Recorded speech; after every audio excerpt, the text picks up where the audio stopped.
اللهم صل وسلم وبارك على سيدنا محمد وعلى آل سيدنا محمد عدد ما ذكره الذاكرين. اللهم صل وسلم وبارك على سيدنا محمد وعلى آل سيدنا محمد عدد ما غفلوا عن ذكره الغافلين. بسم الله الرحمن الرحيم.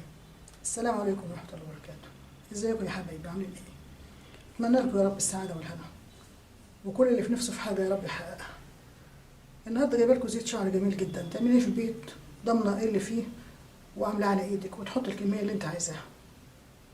احنا عارفين طبعا فوائد الجرجير قد ايه جميله للاكل وللشعر وللبشره.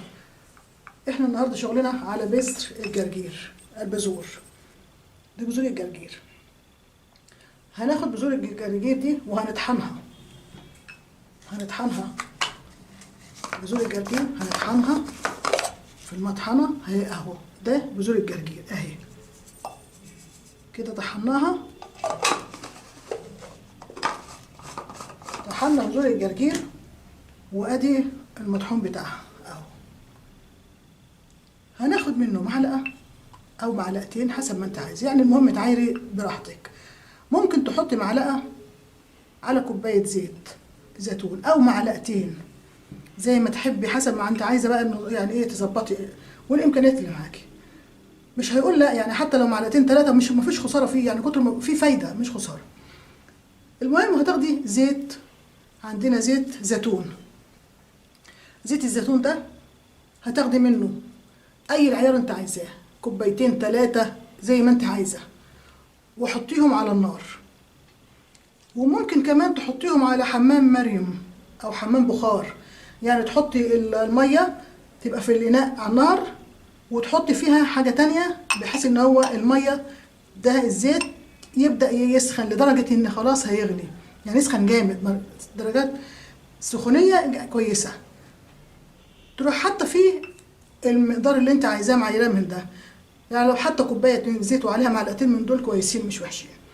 هتحطي الزيت، تعيري الزيت، وهتحطيه لما يسخن درجه سخونيه كويس، هتحطي فيه الخليط ده وتقلبي شويه وانت واقفه كده دقيقه دقيقتين، بحيث ان هو ما يكونش برد. لما حطيتي ده ما يبردهوش، سخن وكويس غطيه وسيبيه لغايه ما يهدى شويه، وعبيه يا في ازازه يا في برطمان، وسيبيه لمده 15 يوم في اي حته، بس حاجه تكون غامقه، يعني لو ازازه غامقه زي كده حلو. لو حاجه فاتحه حطيها في كيس اسود واقفليها وحطيها في البلكونه لمده اسبوعين، وكل على قد ما تقدري. لو قدرتي كل يوم ترجيها، يعني تحطي الازاز، تمسكي الازاز كده وترجيها وتعمليها، خير وبركه. ما نسيتيها ما فيش مشكله خالص، عادي. هتيجي بعد كده بعد الفتره دي هتفتحي على الزيت وتاخدي منه، هتلاقي اللون الزيت نفسه خد لون الجرجير كده حلو، وفي نفس الوقت لون مدي على خضار، وفي نفس الوقت فايده جدا للشعر. ده بقى للشعر، هتحطيه على شعرك هيقويه وهيطوله وهينوعمه وهيظبط فروه الشعر. يعني من الاخر كله فوايد للشعر والبشره، بشره الشعر.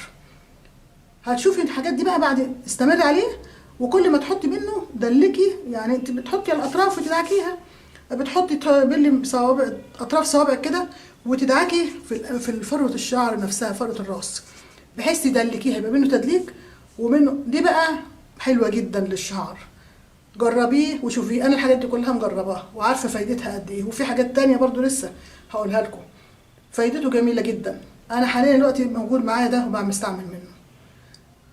جربوه واعملوا الوصفه دي، وسهله كلها حاجات طبيعيه. يعني البذر ده احنا ناكله مفيش مشكله منه، مفيش اي حاجه من بره، والزيت بناكله مفيش حاجه من بره ومفيش حاجه مضره. جربوه يا حبايبي وادعوا لي. السلام عليكم ورحمه الله وبركاته. اتمنى لكم سعاده يا رب، وطول العمر والهنا والسعاده يا رب.